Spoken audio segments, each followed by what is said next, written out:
तर नमस्कार मित्रांनो, ही जी व्हिडिओची सिरीज आहे आपण याच्यासाठी चालू करत आहोत की मित्रांनो, महाराष्ट्रातील जे पालक आहेत त्यांना आपल्या मुलाचा जो प्रवेश आहे तो RTE मार्फत मोफत प्रवेश करायचा आहे।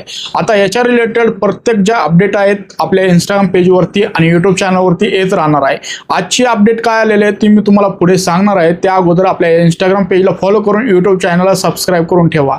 तर मित्रांनो, ही नवीन अपडेट काय आलेली आहे ती तुम्हाला मी सांगणार आहे। बघायला भेटत असन RTE ॲडमिशन 2026-27। आता इथं बघू शकता तुम्ही सन 2026-27 25% आरक्षण मार्फत ही जे प्रवेश प्रक्रिया आहे तर ही 9/1/2026 पासून सुरू होत आहे। आता RTE मार्फत ज्या शाळा आहेत ते निवडल्या जात आहे आणि आता अर्ज कसे करायचे व कधी चालू होणार आहे याबाबतची अपडेट तुम्हाला प्रत्येक आपल्या व्हिडिओच्या पार्टमध्ये बघायला भेटेल। मित्रांनो, ज्यांच्यापर्यंत हा व्हिडिओ पोहोचला आहे त्यांनी आपल्या पुढच्या पार्टसाठी इंस्टाग्राम पेजला फॉलो करा। हा व्हिडिओ जास्तीत जास्त मित्रांमध्ये शेअर करून या व्हिडिओला लाईक करून ठेवा। काही प्रश्न असतील तर कमेंटमध्ये मेसेज करून तुम्ही विचारू शकता। तर व्हिडिओ बघितल्याबद्दल आपल्या सर्वांचे मनपूर्वक धन्यवाद।